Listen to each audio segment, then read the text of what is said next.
I suppose we'll start since the recording is going to be shared anyway. Let's not waste too much time. So welcome everyone. Lovely to see so many of you in the chat already.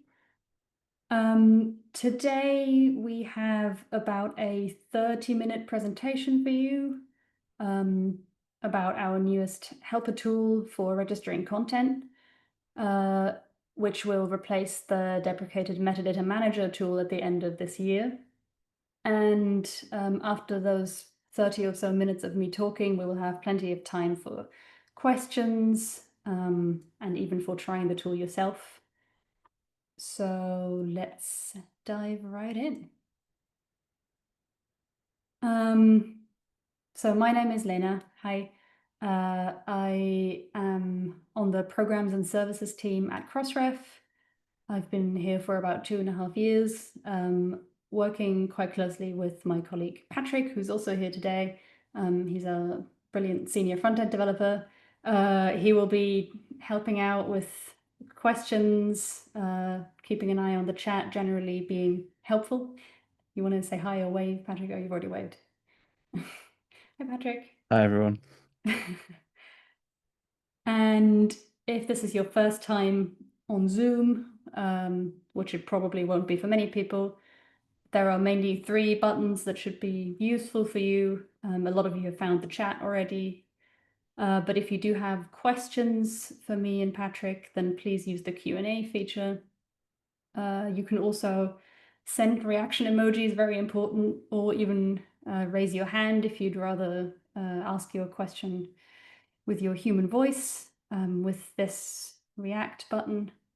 And then, yeah, obviously this session is going to be held in English with my slightly strange accent. So if you would like to enable captions, Zoom should allow you to do that and even translate them, although I will try to remember to speak slowly. Okay, so what do we want to share with you today? We will be talking about how you can deposit your journal article metadata with the tool that is going to be the new Metadata Manager, which is our new record registration form. We'll briefly cover the advantages of that new tool over the other helper tools that Crossref already has. We'll put a particular focus on the old Metadata Manager tool, as that's the one that's going to be deactivated at the end of this year. So we can talk about how to make the transition from that tool to the new one. And then, like I said, at the end of the session, you'll have plenty of opportunity to try the tool out for yourself and ask any questions that you might have. So I don't want to spend too much time talking about all of the other methods that Crossref has for content registration, but just as a brief summary, this is a graphic from our website documentation.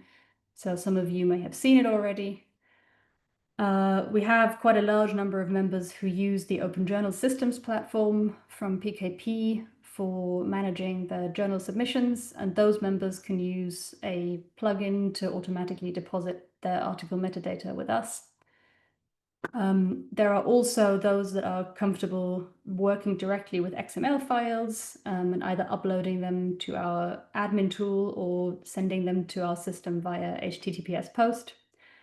But then there are also quite a lot of members that rely on our what we call our manual helper tools.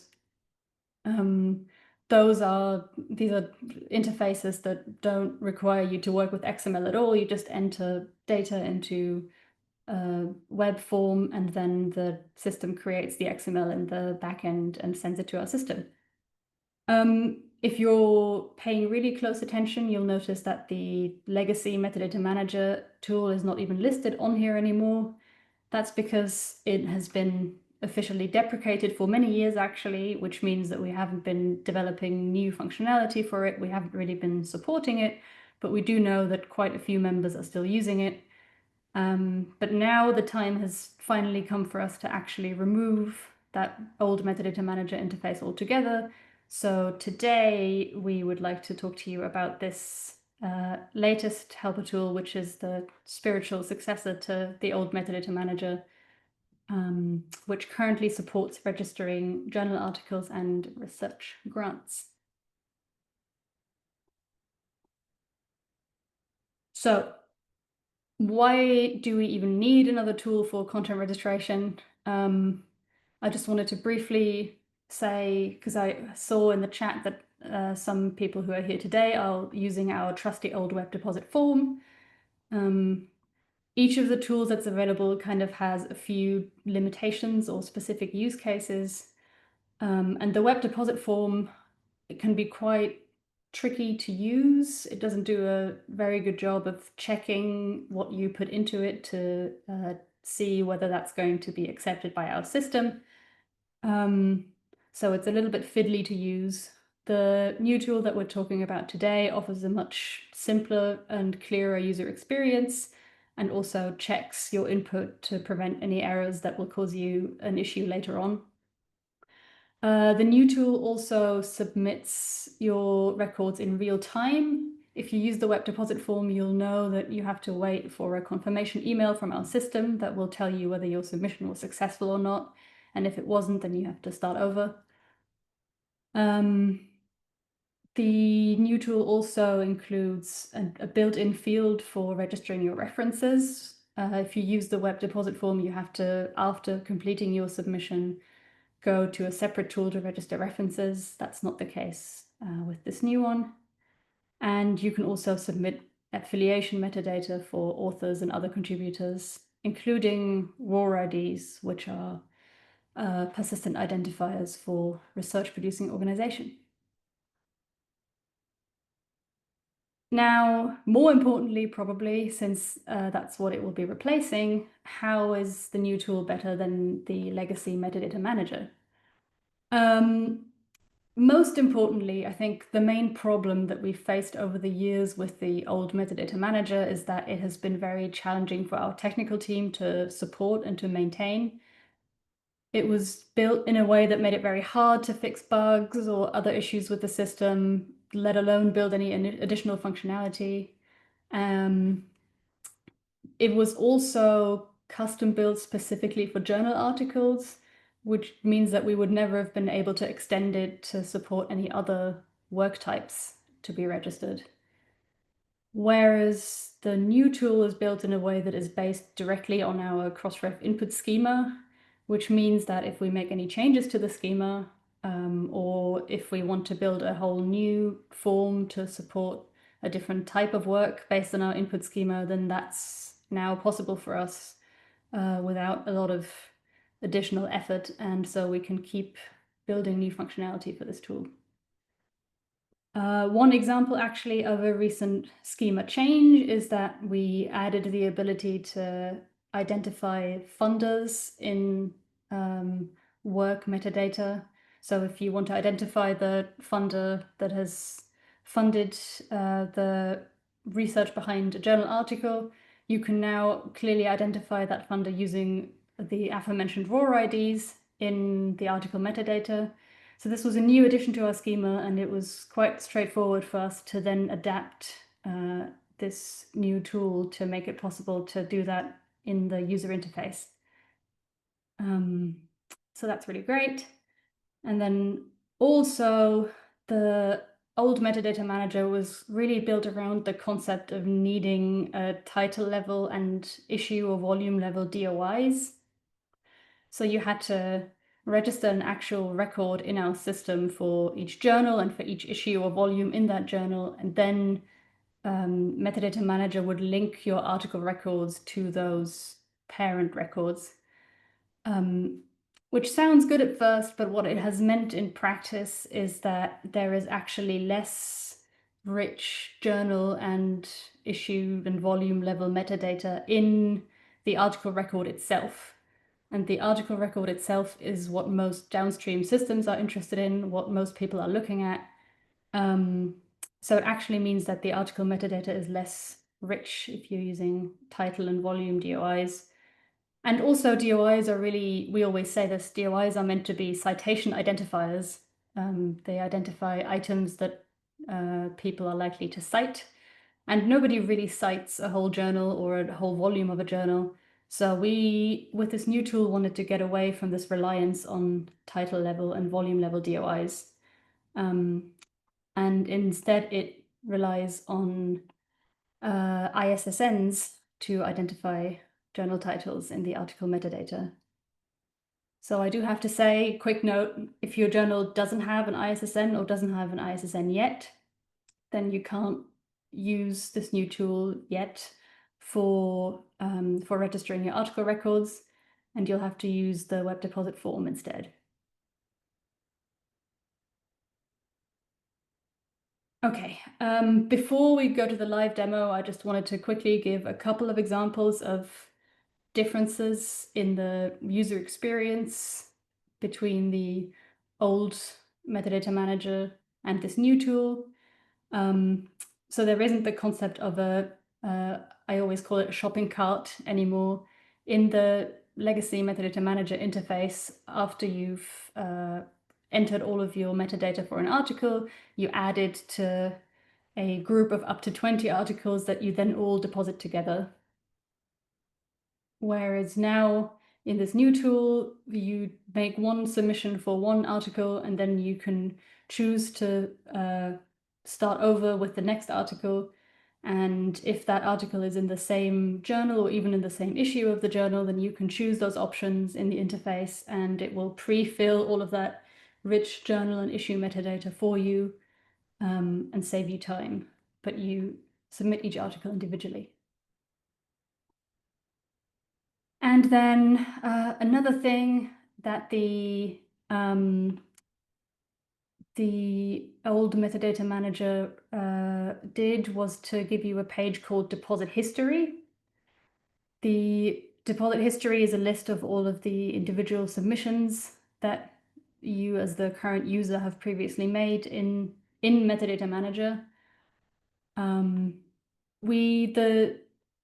new interface has a similar idea, but it's taken that idea a little bit further in that it gives you a list of articles and grants, and in future other work types that are supported by this tool. And those are the records that you've registered in the same tool, but also in the old Metadata Manager or in the web deposit form, so they all get imported into the same place, and you're not locked into the tool the same way that you are in the old Metadata Manager. And if you select one of them, then you can access the latest state of that record's metadata and edit it the same way as you would have in the old Metadata Manager. So I think, yeah, that's it for the slides for now. So I'm going to just have a brief look at whether there's anything we need to answer right now. Oh, I see. Thanks, Colin. They're already on the questions. And I'm going to jump over to a different tab in my browser where I have the tool open.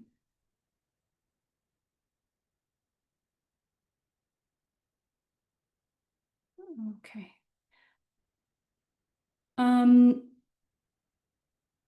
The first thing that you do when you get to the interface, and we'll share the link in a little bit if we haven't already, but we'll allow some time at the end for everyone to play around with it themselves, so you can just watch me do it for now.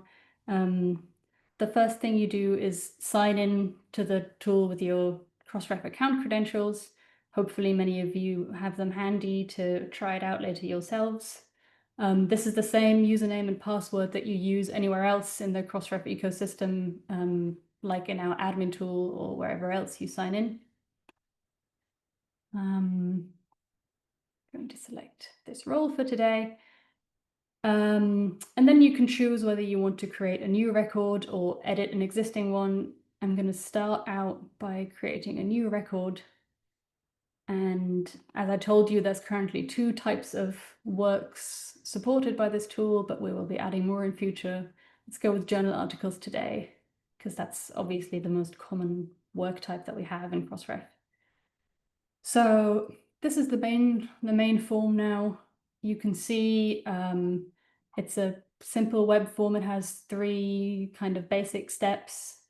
First, I'm asked to enter the article metadata itself and then identify the journal that the article was published in. I can also add volume or issue metadata here if I want to. And then I am asked to have another check that everything looks right, and then I can submit. So quite a simple process. I'm not going to fill out every single field today, but just to give you an idea, it starts out with basic bibliographic details of the article, like the title, registered, if I can spell correctly, registered during a webinar. And then, of course, the article needs the DOI using your prefix. This is one of our test prefixes that we have a lot of nonsense records under. And then I also need to enter or paste in the landing page where the DOI is supposed to resolve to. Then I can add author metadata or other contributors, usually authors for articles. There's names, of course, but then also things like ORCID IDs. Of course, if you enter an author's ORCID ID, then the Crossref system can also automatically keep that author's ORCID record up to date and all of the other wonderful things and integrations that we have going. You can also, like I mentioned earlier, enter affiliations for each author. The neat thing here is that this is the interface is integrated with RAW, the Research Organization Registry. So if I start typing an affiliation here, then it will automatically look up in RAW what matches there are. I should probably spell this correctly though. Yes. And if I select one of these, then in the background, the tool will also send that unique RAW ID included in my XML that's registered with the Crossref system so that the affiliation is clearly disambiguated. I can add multiple authors here, of course, but let's not do that in the interest of time. And abstracts, another very important piece of metadata that we always talk about. Really helpful with discoverability. I can just copy and paste the abstract in here from my article, but I will just type some dummy text instead. I can select the language for the abstract and add multiple ones in different languages if I have them. Then we require at least one publication date for the article. If both make sense, if you're still publishing in print, then enter both. More accurate metadata is always better. If there's page or article numbers that will help any future citations to the article to be matched correctly, then I can enter them here. Not doing that today. And then the form also supports funding metadata. I think I mentioned this at the start. You can also look up funders in the RAW database as well. So those are clearly identified. And if there's multiple awards or multiple funders, you can add multiple instances of funding data too. You can include a link to the license, like a Creative Commons license, for example, that the article is published under. And if you're participating in our similarity check service, then you should enter the full text URL that allows the article to be indexed for similarity checking. And then there's, of course, references, which we're always talking about. You can paste an article's reference list in here. You should do it in a way that each reference starts in a new line. I suppose I could go to our simple text query tool where we have an example reference list that I always like to use because it's already nicely copyable and formatted. Yeah, so if you can leave the numbering from the bibliography in, that's totally fine. Of course, ideally you would have a DOI at the end of each reference because you practice perfect reference linking. But if not, then our system checks these plain text references line by line and attempts to match them to existing Crossref DOIs after you've submitted. So if I'm done here with the article level metadata, I've entered quite a lot of stuff. I can click next. That button is green, telling me that I haven't made any mistakes. If I had made mistakes, I can also go back at any point.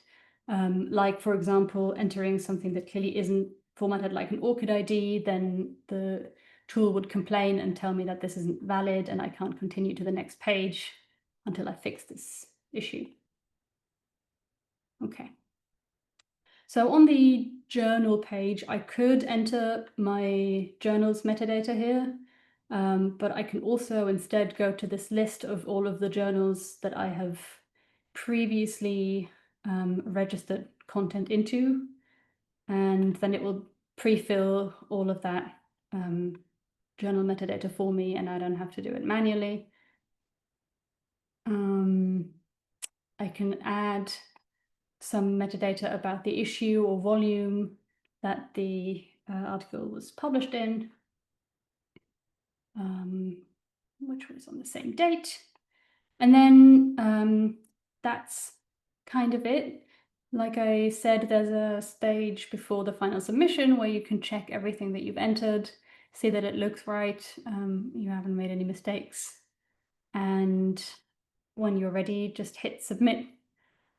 I would actually like to show you what it looks like when you have an error in your submission. So I mentioned before that this all happens, the submission happens in real time. So if there's an error from our system, then it will tell you immediately, and you don't have to wait for an email. A very common error is getting the journal title wrong. A lot of people get that error when they make manual submissions. So let's enter an ISSN here that doesn't match the title of the journal that I've entered. If I hit submit now, I just have to wait a few seconds and then I get a pop-up with the error. I can copy that text and send it to our lovely support system team. Or I can go to the documentation to look at common errors and see if I can resolve them. Or maybe I will just figure out from this text that, oh yeah, right, I got my ISSN wrong. So if I go and fix this now, I can show you what it looks like when a submission is actually successful, which hopefully is the case for most of you most of the time. What happens is that I get taken to this page where I see a little bit more information about my submission. I can go to the admin tool to look at the XML that was submitted if I want to, or look at the reference matching results. But most importantly, I can start over for the next article. I mentioned this before. If I want to submit another article in the same journal and issue, or just journal, then I can have this journal or issue metadata pre-filled for me, so I don't have to retype anything. You can see by the check marks here that that's already been pre-filled. Lots of chat messages, but good thing that we have lots of helpers here to help answer those. So I'm just going to keep going. We'll have lots of time to go through some questions later. That was creating a new record. I've already shown you a screenshot of the edit record page, but I'd still like to also get to that briefly. If I go to edit record, you can see at the top of the list already the article that we've just registered, because this list is sorted by the latest updated date by default. But to bring this back around to the old Metadata Manager, actually a couple of days ago, I registered a journal article using the legacy Metadata Manager interface, just in preparation for this. I can select that one now from the list and hit edit, or just click on the title to be taken to the form again, pre-filled with the latest metadata for this record. I might want to change something here. Maybe I got the author's name wrong. The name is actually Leno. And then all I have to do is just go through the form as normal. I make any edits that I want to make. Journal metadata is already there. Now everything looks right.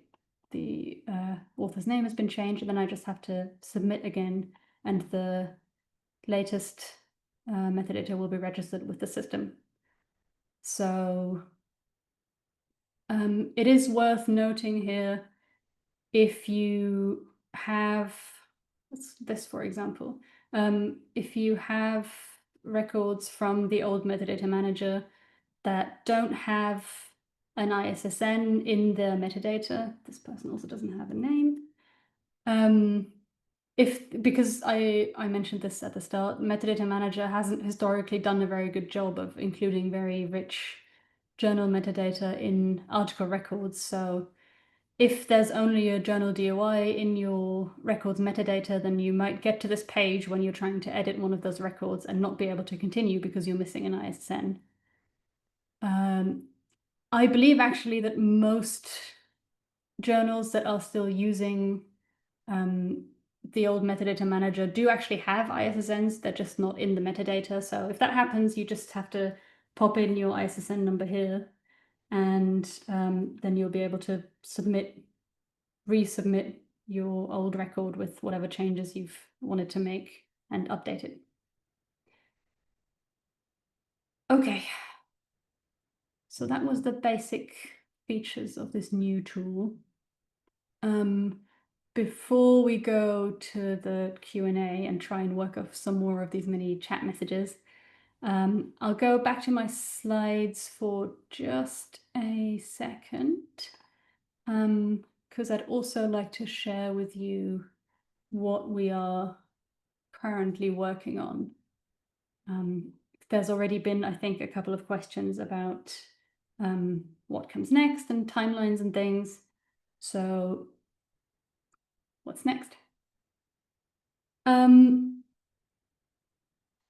Things that we're currently developing for this tool include, we want to allow you to, I think this was already a question, we want to allow you to enter any DOI on that edit record page. And if that DOI is for a work type that is supported by this form, no matter where that record was first registered, even if it was direct XML upload or OJS or wherever, you will be able to edit that DOI's metadata using this tool. We're also adding input fields for registering relationship metadata, because that's very important for building the research nexus vision that we're always talking about.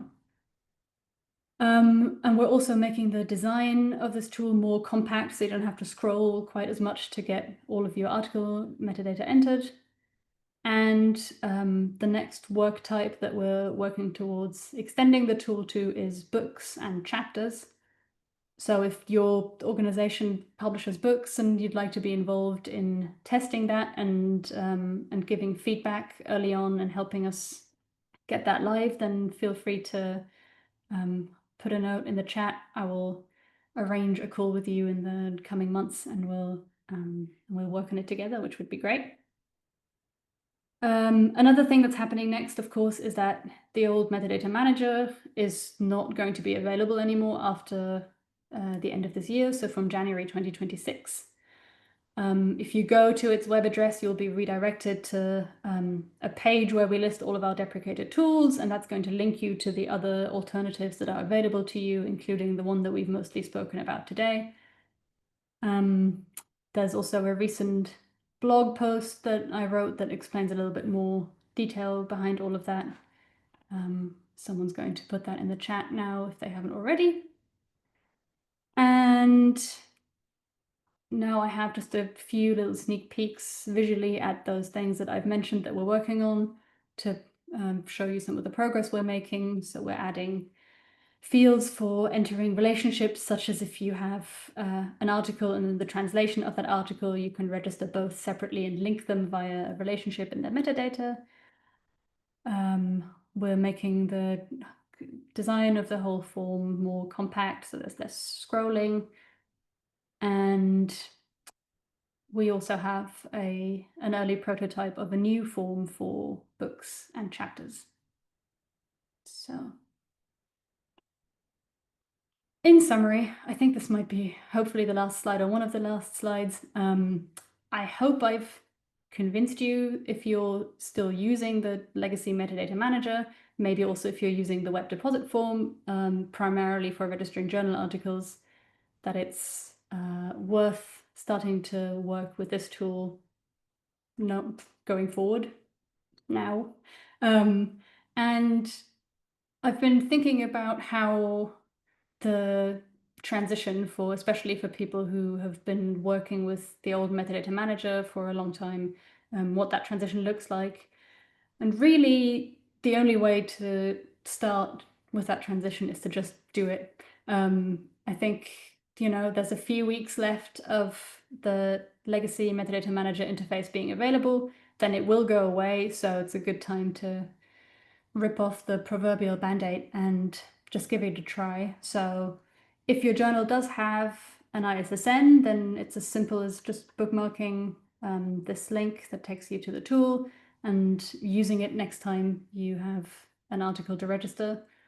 And if you have older records from the legacy metadata manager that you need to edit, you can find them. You can also find your web deposit form records in the new tool, and you can make changes to them like I showed you under the edit record heading. And just be sure to enter your ISSN when you create a new record now, which you may not have done previously in the old metadata manager. And that's really all that you need to know. You just have to do it. If you do need help, obviously right now we're here to answer questions, but in future, when you start using the tool in earnest, we do have some documentation on our website, including a brand new how-to video that's very detailed and shows you some more information on each field. You can engage with each other and with us in our community forum. There's a long-standing thread in that forum about this tool where you can share feedback and discuss. And then, of course, we have our lovely support team who can help anytime you are stuck. And I think, yeah, that was it for the presentation part of today. I get the impression from the chat that some of you have already been multitasking and playing with the tool, but we will give you a couple of minutes now anyway to give it a try yourself. I'm assuming most of you won't have an article lying around that needs to be registered with all of its metadata ready.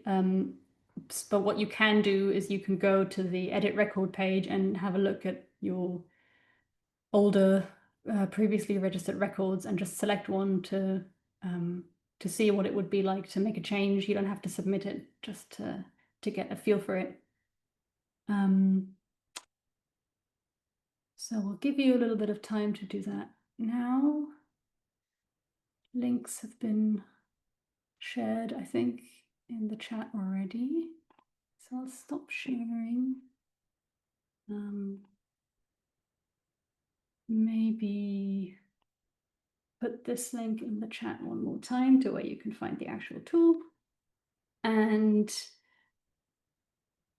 now we can get to some questions. So help me out, Patrick. Do we go to the Q&A tab? Do we have things from the chat still that we want to get to? I would probably go to the Q&A tab. There's some questions there around multiple languages in journal titles, which might be interesting.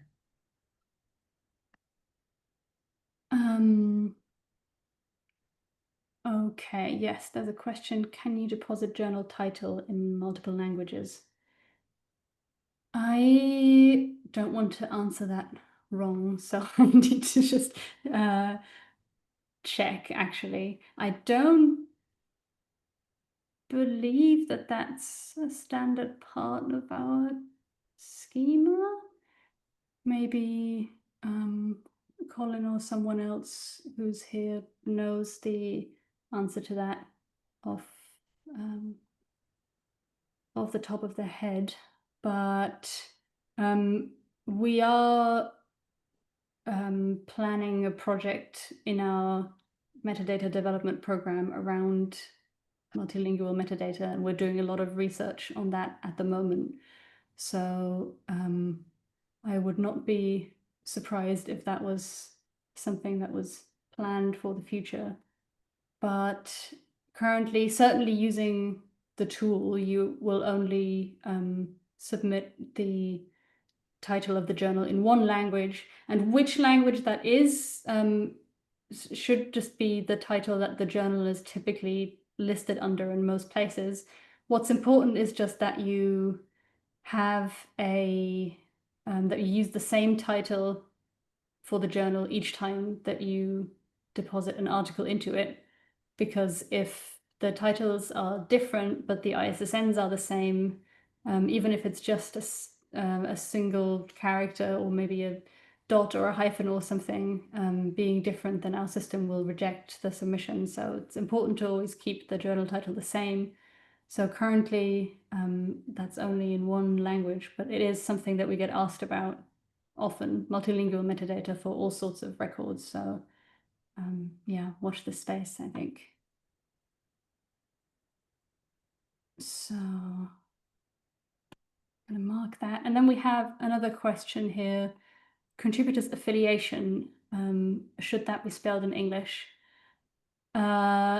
No. So I'll just share my screen again briefly to show you what it looks like. So the beauty of having the raw database in the background of the affiliation and funder fields is that the raw database for the vast majority of institutions that are outside of English-speaking countries will have both the English language name and the native language name.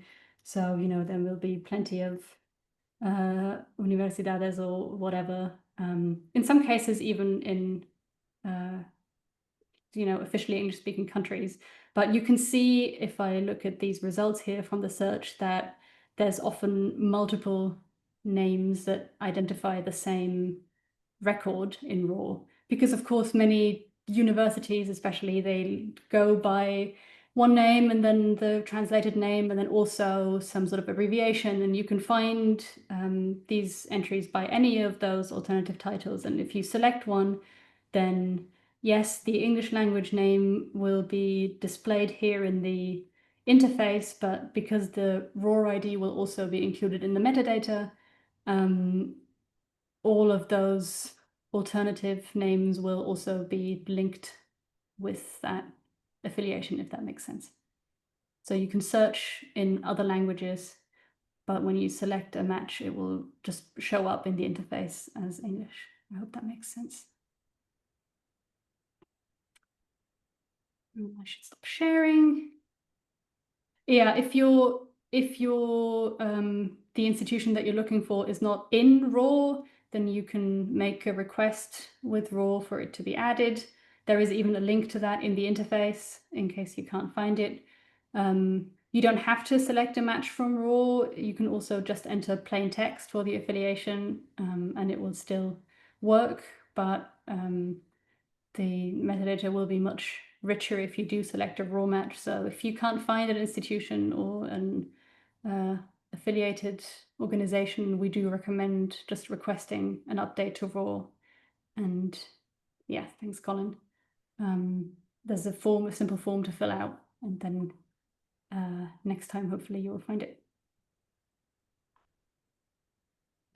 Another question, do you recommend using this new tool for registering articles instead of the web deposit form if we've only used the latter so far? Well, I might be biased, but yes.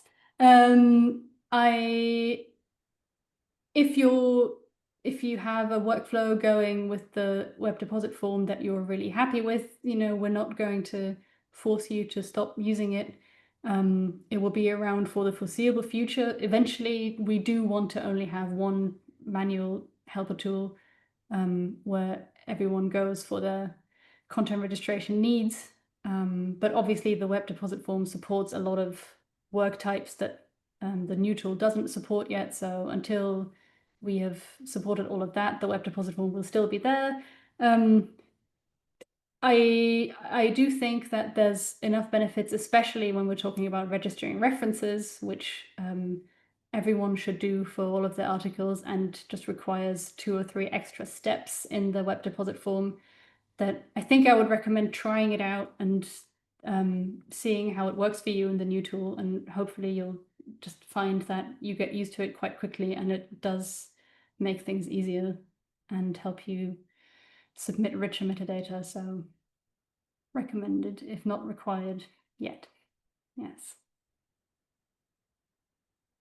Colin has already answered a question about if there's a field for raw affiliation for authors. Yes, it's just, yeah, it's a single field. We don't ask you to put in the raw ID separately. If you select a match from the from raw after you've entered the institution name, then the raw ID will be included.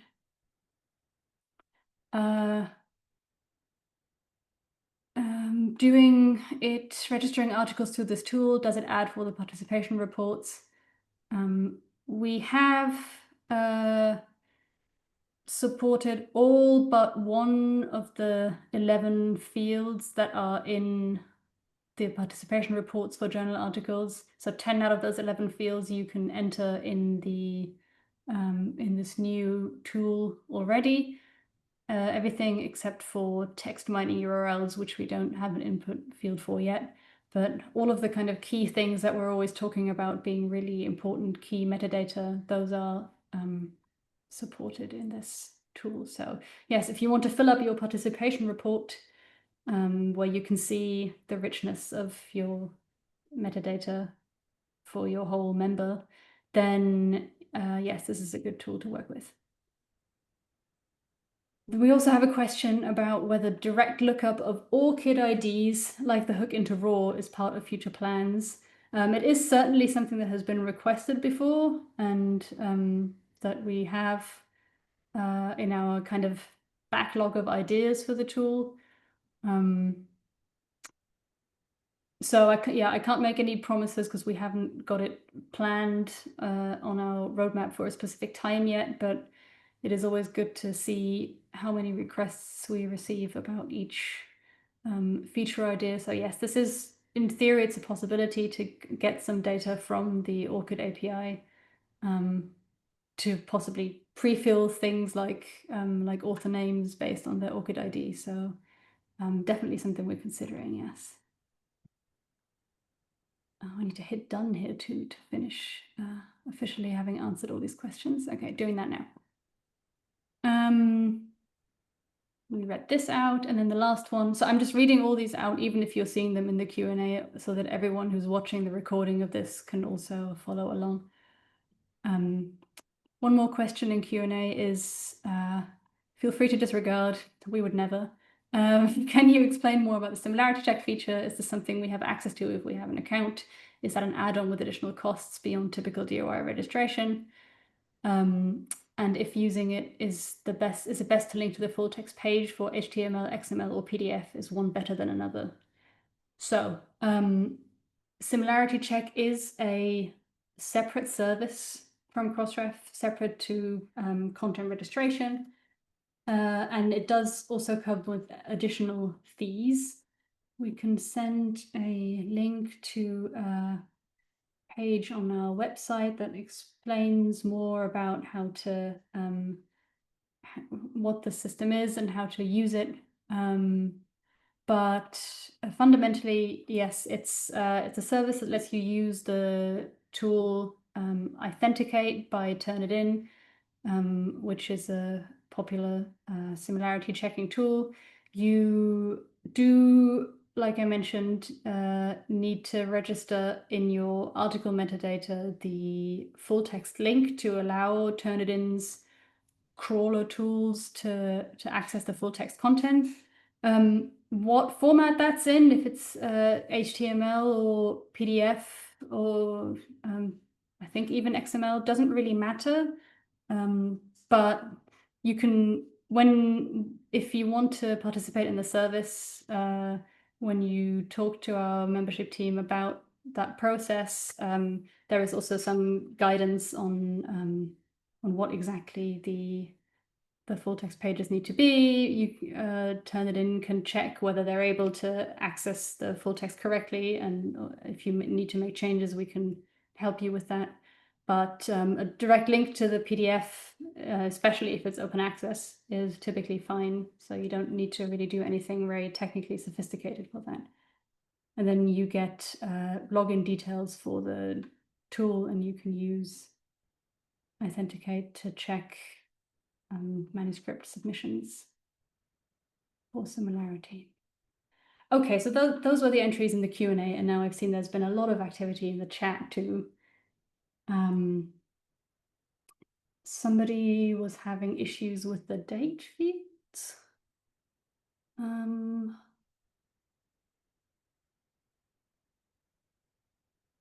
Have we... okay. Somebody's found an error. This is good. When you're live testing with a big enough data set, there will always be something that we haven't discovered yet. So thanks for your patience. Do we have any unanswered questions here that we should still get to in the chat?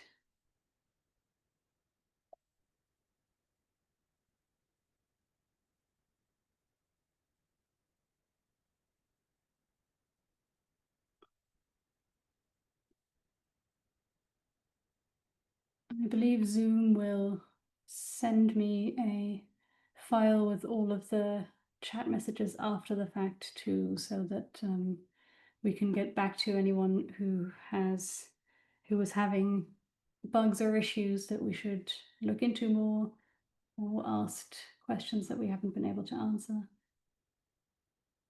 Oh, here's a new one. A lot of people searching for institutions in raw now, so that's fun. Very good. When you say an institution is in raw, but you couldn't find it in Crossref. Okay, so you mean that you entered the name of an institution in the interface, but it didn't come up, I'm guessing. Let me have a look at that now. Thanks for the live communication.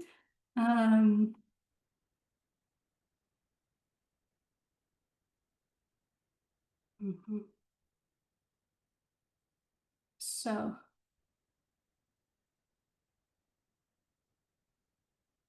let's see if we can't. Interesting. Okay. I don't think we've encountered this before. That something didn't come up when it was actually in the raw database. So this was an interesting case that we'll want to look into, I think. So it comes up if you enter an alternative name.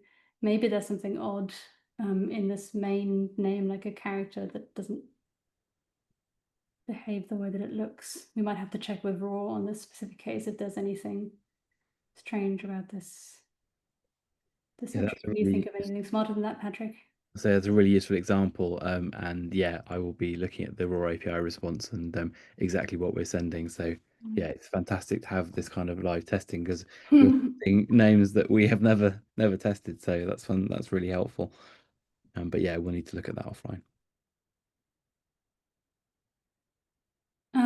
So we've had a couple more questions in the Q&A about contributor metadata. Does the tool support single word author names? Yes. The only name field that's required is the family name or second name or surname field, and you can just enter a single name in there.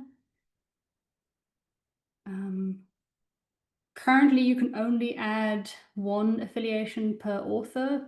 So I think we say in the interface it should be the primary affiliation for the author. We have in the web deposit form, especially with submissions made there, we see a lot of errors of people trying to add multiple affiliations, but actually registering those affiliated organizations as organization contributors or as separate contributors, which is quite which is causing metadata quality issues because the interface just makes it look like maybe you could register multiple affiliations, but you can't. So it's one of those things that we want to be quite careful about, making things as simple as possible and allowing for the vast majority of records to be registered correctly, rather than being able to allow everything that our schema allows in theory. But yeah, it's good to have that feature request and know that multiple affiliations are desirable. So we will add that to our list. Thanks.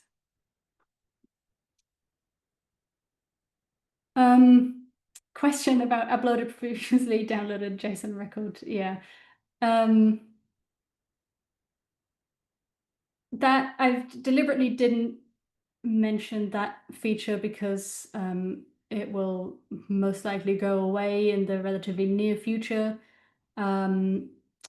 Before we were able to allow users to edit the metadata for previously registered records by going to that edit records page and selecting them.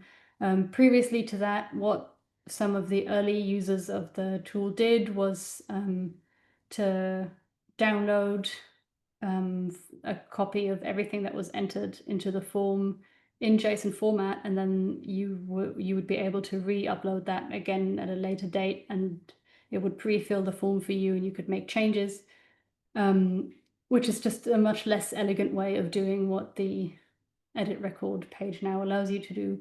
It's just that some people have used that feature to kind of build themselves a template, and we wanted to see how much it was actually being used before removing it to make the interface simpler again now that you can edit. But yeah, you can't just take any JSON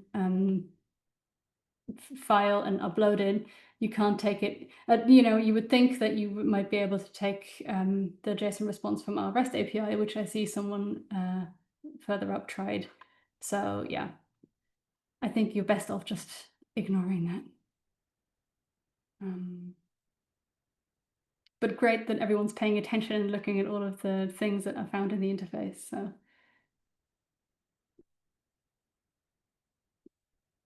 great, some more votes for feature requests. I think I saw some questions further up about other record types like databases and data sets.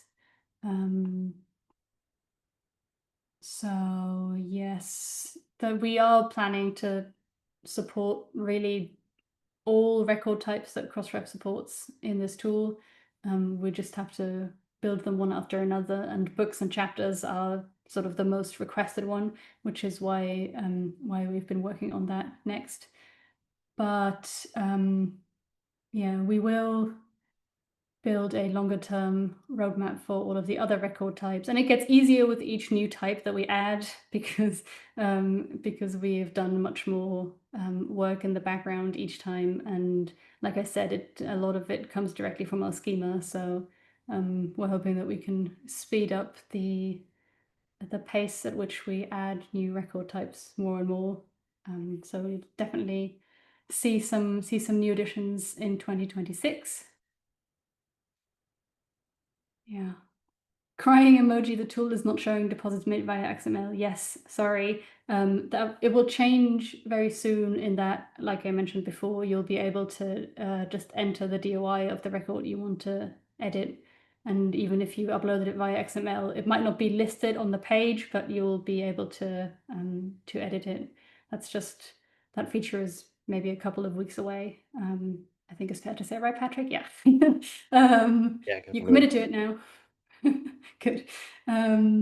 But yeah, the reason that we've listed the submissions only from the 3 manual helper tools is just because with other methods of registering records, especially direct XML deposit, you have so many more options for all of the fields that you can include in your deposits. if you're registering a journal article via direct XML deposit, then you can, in theory, fill out every single field that our schema allows, and the form only supports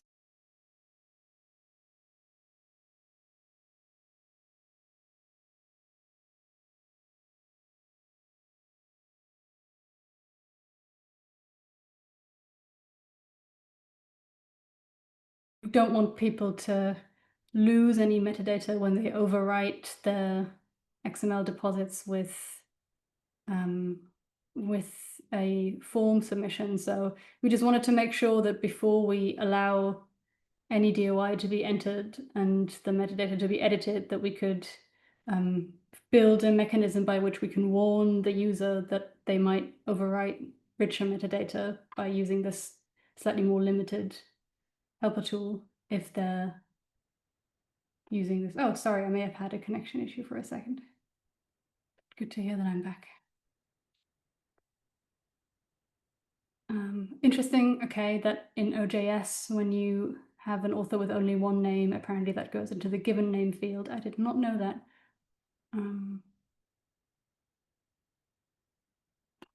But that's okay, as long as the name makes it to our database.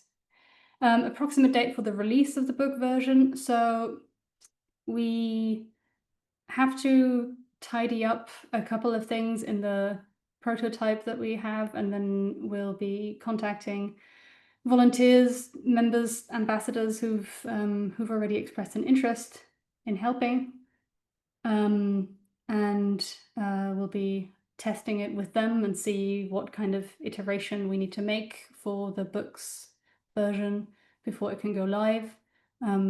We will be doing that in the first half of next year, so hopefully in the summer 2026 we'll be able to have a book and chapter form for you all.